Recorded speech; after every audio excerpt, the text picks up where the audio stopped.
10 প্রকারের নারীকে আল্লাহ রাব্বুল আলামিন খুবই ভালোবাসেন। প্রিয় বোনেরা, অবশ্যই ভিডিওটি শেষ পর্যন্ত দেখবেন। 1. মাফকারী মহিলা। রাসূলুল্লাহ সাল্লাল্লাহু আলাইহি ওয়াসাল্লাম ইরশাদ করেছেন, আল্লাহ রাব্বুল আলামিন এমন ধরনের নারীকে খুবই ভালোবাসেন যারা নিজের রাগ এবং ক্রোধকে হজম করে নিতে পারে এবং এর সঙ্গে সঙ্গে অন্যজনের ভুলকে মাফ করে দেয়।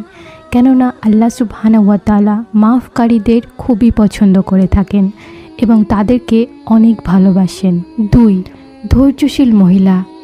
নবী করিম সাল্লাল্লাহু আলাইহি ওয়াসাল্লাম বলেছেন, আল্লাহ রাব্বুল আলামিন ধৈর্য ধারণকারীদের খুবই পছন্দ করে থাকেন, যারা দুঃখ কষ্ট এবং সমস্যায় পতিত হয়েও স্বামীর উপরে বা নিজের পিতা বা অভিভাবকদের উপরে ভর্ৎসনা না করে আল্লাহ রাব্বুল আলামিনের ওয়াস্তে সবুর করে এবং এই সবরের উপরে খুশি থাকে। আল্লাহ রাব্বুল আলামিন সেই সকল নারীদের খুবই ভালোবাসেন। 3. তওবাকারী নারী। নবী করিম সাল্লাল্লাহু আলাইহি ওয়াসাল্লাম বলেছেন, আল্লাহ রাব্বুল আলামিন তাদেরকেও মহব্বত করে থাকেন যারা তওবা করে নেয়, অর্থাৎ যেই সমস্ত নারীরা আল্লাহর কাছে তওবা করে, ইস্তিগফার করে, আল্লাহ সুবহানাহু ওয়া তাআলা এমন ধরনের নারীদেরকে খুবই পছন্দ করে থাকেন। 4. পাক এবং পবিত্র থাকা মহিলা। নবী করিম সাল্লাল্লাহু আলাইহি ওয়াসাল্লাম ইরশাদ করেছেন, যে সমস্ত মহিলারা এই পৃথিবীতে পাক এবং পবিত্র থাকার চেষ্টা করে এবং বিশেষ করে সে সমস্ত মহিলারা যারা হাইজ ও নিফাজ অবস্থায় পাক ও পবিত্র থাকার চেষ্টা করে, এই ধরনের নারীদেরও আল্লাহ তাআলা খুবই মহব্বত করেন। আল্লাহ পবিত্র, তাই পবিত্র অবলম্বনকারী মহিলাদের আল্লাহ খুবই ভালোবাসেন। 5. গীবত করা, চুগলখড়ি করা, মানুষের পেছনে কথা বলা। নবী করিম সাল্লাল্লাহু আলাইহি ওয়াসাল্লাম ইরশাদ করেছেন, আল্লাহ রাব্বুল আলামিন এমন সমস্ত নারীদের খুবই ভালোবাসেন যারা মিথ্যা বলে না, চুগলখড়ি করে না, গীবত করে না, ফিতনা ফাসাদ ছড়ায় না, পরনিন্দা করে না এবং এই সব মজলিসে যারা গীবত কিংবা পরনিন্দা করে তাদেরকে বাধা দেয় বা হেদায়েতের কথা বলে অথবা সেই স্থান থেকে উঠে চলে আসে, ওই সমস্ত নারীদেরকে আল্লাহ তাআলা খুবই ভালোবাসেন। 6. নিজের স্বামীর সঙ্গে সব সময় খুশি থাকা।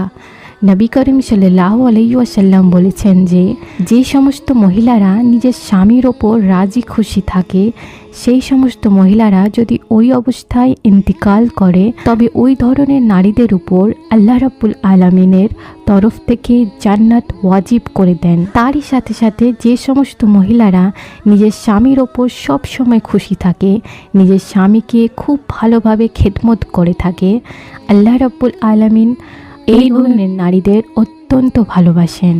7. ইবাদতকারী মহিলা।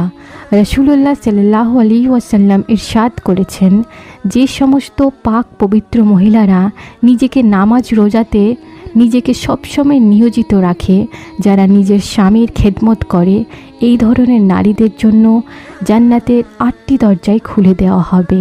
সুবহানাল্লাহ। 8. পরপুরুষদের নজর থেকে নিজেকে হেফাজতকারী মহিলা। নবী করিম সাল্লাল্লাহু আলাইহি ওয়াসাল্লাম বলেছেন, যে সমস্ত মহিলারা পরপুরুষের নজর থেকে নিজেকে হেফাজত করে রাখবে, এই ধরনের নারীরা জাহান্নামের আগুন থেকে বেঁচে থাকবে, অর্থাৎ আল্লাহ রাব্বুল আলামিন তাদেরকে জাহান্নামের আগুন থেকে বাঁচিয়ে রাখবেন। ঠিক এমনইভাবে যে সমস্ত মহিলারা গায়ে সুগন্ধি মেখে শরীরের নানা রকম অঙ্গভঙ্গি করে পরপুরুষদের আকর্ষণ করবে, সেই সমস্ত মহিলাদের উপর আল্লাহ রাব্বুল আলামিন লানত পাঠিয়ে থাকেন। আস্তাগফিরুল্লাহ।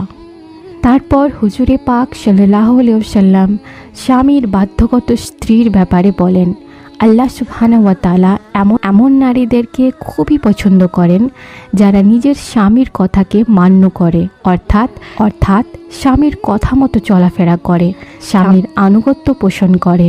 আল্লাহ রাব্বুল আলামিন তাদেরকে খুবই পছন্দ করেন।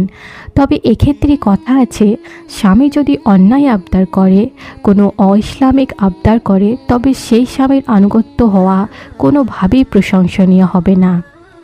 সর্বশেষ হুজুরে আকরাম সাল্লাল্লাহু আলাইহি ওয়াসাল্লাম পর্দার কথা বলেছেন, জান্নাতি মানুষজনদের আল্লাহর দর্শন লাভের জন্য ভীষণ চেষ্টায় থাকবে। সবাই চেষ্টা করবে আল্লাহ তাআলাকে নিজ চোখে দেখতে, কিন্তু যে নারীরা এই পৃথিবীতে পর্দারত অবস্থায় থাকবে সেই সমস্ত নারীরা আল্লাহকে দেখার জন্য ইচ্ছা প্রকাশ করবেন। সুবহানাল্লাহ। আর সেই সমস্ত নারীদের সাথেই আল্লাহ রাব্বুল আলামিন সরাসরি সাক্ষাৎ করবেন, যারা এই দুনিয়ায় নিজের মুখকে পর্দার আড়ালে রেখেছে, পরপুরুষদের থেকে নিজেকে হেফাজত করেছে। সুবহানাল্লাহ।